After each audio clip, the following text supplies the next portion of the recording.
out in the garage tonight, working on a new project, an unplanned project.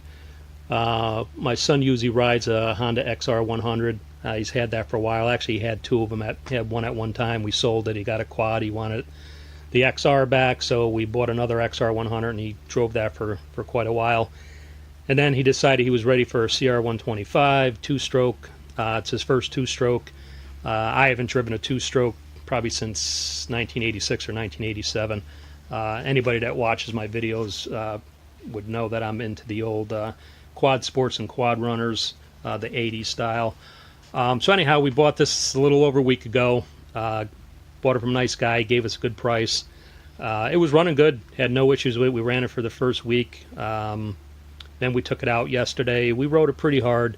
We were out in the trails with it and stuff. I took it to a flat spot so we can get a little bit of time on it to get used to it. But anyhow, we came back. We had some lunch, relaxed for a little bit, and decided to take it out for one more quick rip. And on the way to the trail, I don't know if he's in second or third, but all of a sudden the rear tire locked up. Was shaking, smoking. The bike was, moving on him.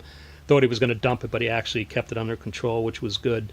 But not sure what we did. Obviously did something to the top end. I'm assuming the piston heated up a little bit too fast. Probably didn't let it warm up long enough.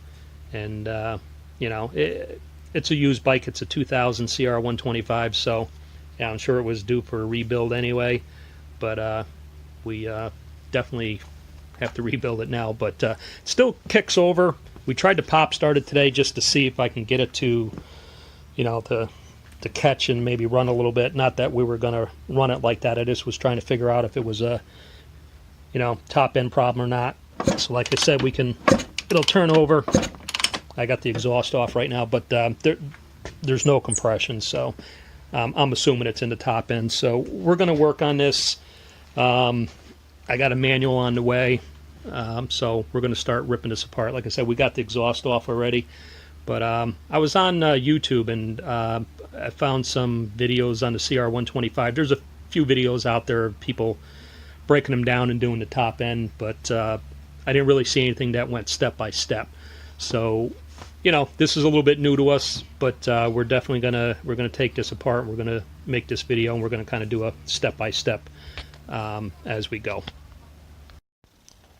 All right, we're back out here.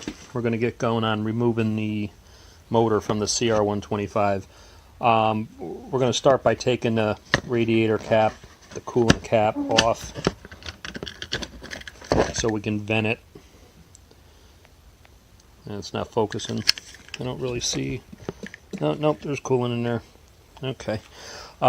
Yeah, so anyhow, that's just so we can vent it, because we have to disconnect this hose, and we're going to drain the fluid out, so that'll help it come out. So we're going to start with that, and then we'll go from there. Alright, so basically this is pretty straightforward. That's a 6mm, this clamp, so we can take the hose off the radiator.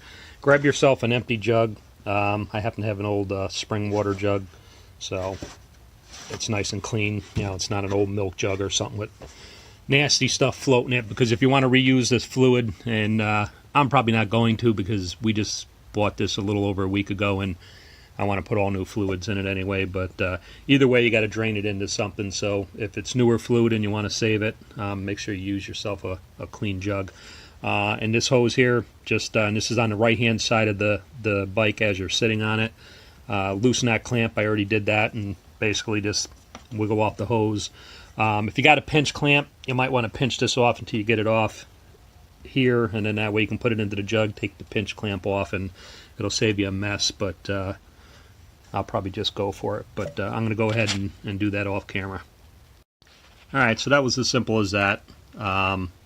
Again, pull this off. You can see I caught the coolant in the jug. Just be prepared, because there's obviously some in the crankcase, so you're going to get a little bit that comes out of there and spews on the floor, but not much. So just be ready for that. You're pretty much no way you're going to get away without spilling a little bit. So next we're going to move on to removing the motor mounts. We got one up top. We have, one down here in the bottom. We got one in the front that is covered in grease so you can't see, but trust me, it's there. And then we're going to have to take the swing arm bolt out. Alright, I'm going to work on getting the carburetor off now. Because I haven't done a lot of these, and if this is new to you also, kind of common sense thing, I guess, but I go around and I take a bunch of pictures before I start taking things apart. So I took some pictures of the carb and the tubes and that kind of stuff. Not that I won't be able to figure out how it goes back together, but a few days go by or a week goes by because you get busy. It might help you later. Make sure you shut your fuel off. And then basically, you can see this. Just loosen this screw on this clamp on the right-hand side of the carb. And then same thing on the left-hand side. There's another clamp right there with a Phillips screw. Loosen those two up. You'll have to pull your fuel line off at some point. And pretty much should be it. You might have to finagle a little bit, but that should come out. Alright, just make it a little bit easier to get the carburetor off and give us a little bit more room when we're going to get the motor out. I'm going to take the air box off. So I'm going to start by taking the left-hand side plastic off. We'll get the seat off, and then we should be able to get that air box off. And then that way we can wiggle our carburetor out of there. So get the plastic off. You got a 12 millimeter up here. And then you got an 8 millimeter down there. Once you get your seat off, to get this air box off, underneath the seat towards the front plastics, you're going to see a 10 millimeter bolt there. Where are you? And another 10 millimeter bolt there. Remove both of those. The back one's here. I guess at one time there used to be a washer on that, maybe. Looks like they either broke through or whoever did it the last time didn't bother to put the washer back on. But you may have to remove those as well.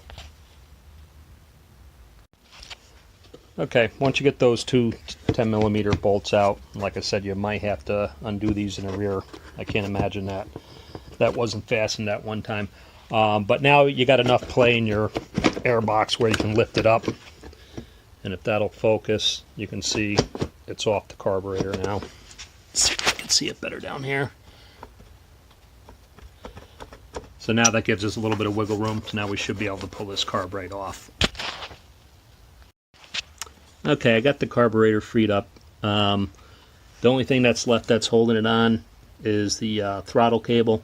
I'm going to try to do it without undoing that if I can, just to save myself a step and one less thing I got to put back together. But I'm going to take this and I'm going to tie it up out of the way so it doesn't interfere when we're trying to pull this motor out later.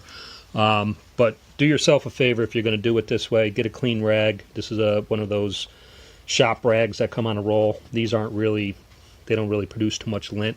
So I'm going to take that and I'm going to stuff it in there because you don't want to get junk inside that carburetor. Okay, we're on to the swing arm bolt. So basically, this nut was on there. That's a 22 millimeter. There's a washer in there. I tried to get it out, but it's kind of sticking there, but it'll come out eventually.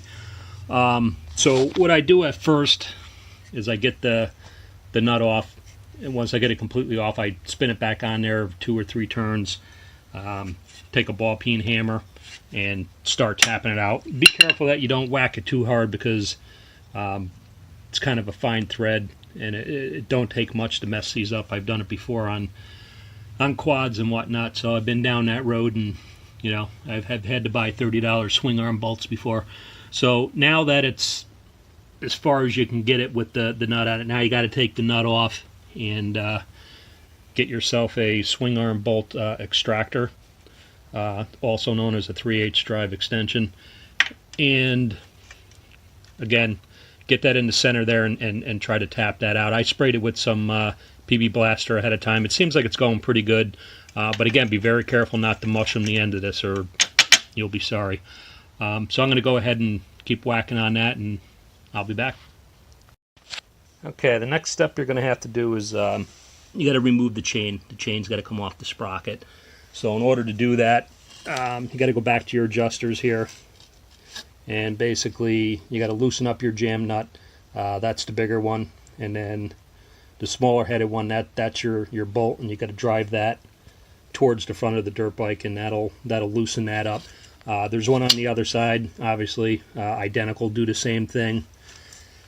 And then on the right hand side of the bike, as you're sitting on it, is the bolt that goes through the rear wheel, and you got to loosen that up.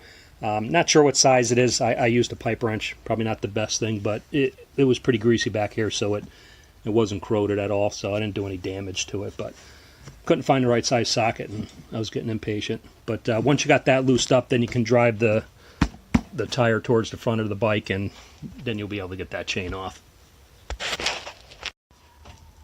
Okay, next thing we got to do is remove the wiring harness. Follow that up. It's going to bring you up to the front of the bike. If you have a number plate, remove that. You got a strap, and you got a 10mm bolt holding that in. And then on the bottom is just a pin that'll come right off, and then you can unplug this and get your wiring harness through and wire it up, and you should be good to go. Okay, once you get the wiring plug undone, now you have to work it down through all this stuff here.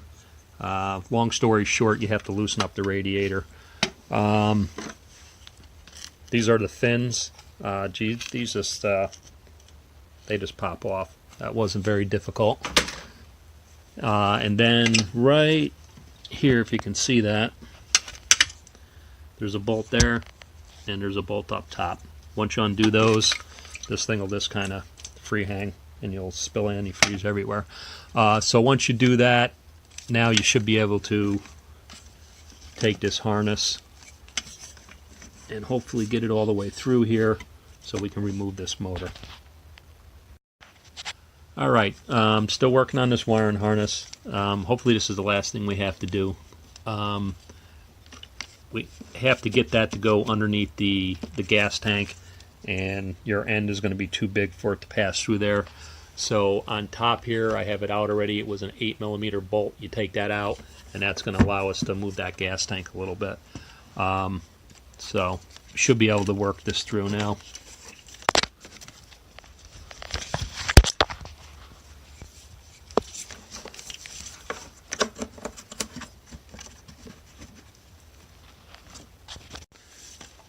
Alright, finally. So there's your wiring harness. So now we can get this motor out. Alright, we got the motor out. We got it on the bench. We're actually getting tired, but I want to like to take the jug off tonight and see what's going on with that piston. So we'll see how far we get, but you got 1, 2, 3, 4, 5 nuts that you have to take off. It's a 10mm, so we're going to go ahead and do that. Alright, we got the top off. So here's a first look at the piston. Looks pretty rough around the outside edges there, so we'll get a better look at it once we get this piece off here. So we got 1, 2, 3, and the fourth one is behind this plate, and then that'll come off, and then we can really see what's going on. Alright, so we got our 1, 2, third nut loose, and your fourth one is inside once you remove that cover plate. This guy right here, don't lose your gasket. It's got 4 8mm head bolts to come out. Once you get in here, if you look right there, you got a cotter key that's got to come out, and then this piece of linkage will come off, and then you should be able to get enough swing so you can get that nut off. And then after that, that cylinder should come out. Alright, we got the cylinder off, and that's the top of the piston. I'm not quite sure what happened, but it's pretty chewed up around the edges. I don't see any metal anywhere. That's the sides of it. It's pretty scored up. Let's see if I can get the other side.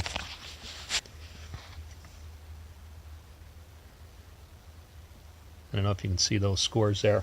So anyhow, we're moving along on this, but I think I mentioned at the beginning of the video, I haven't worked on a two-stroke since like 1987. So if anybody's got an opinion on this, what could have caused this to make that piston look like that, please comment below. And anybody that's using this video to rebuild their own motor, just keep in mind, you know, we're doing step-by-step instructions on the video, but I don't want to claim to be the expert on CR125 rebuilds by any means, but we're learning as we're going. But I've been working on motors my entire life. It's not like I'm not experienced. It's just I haven't done a two-stroke in a while. So appreciate any opinions, or if I called something the wrong name or something, feel free to correct me. So we're going to be moving on to a second video once we figure out exactly what route we're going. I'm hoping the cylinder's good. I'm hoping we can just recross hatch that, but we'll see. It's getting late, so we're not going to measure it tonight or anything, check our tolerances, but I'm still waiting for a manual to come too that I ordered, so we're probably going to stop at this point. But definitely look out for the next video.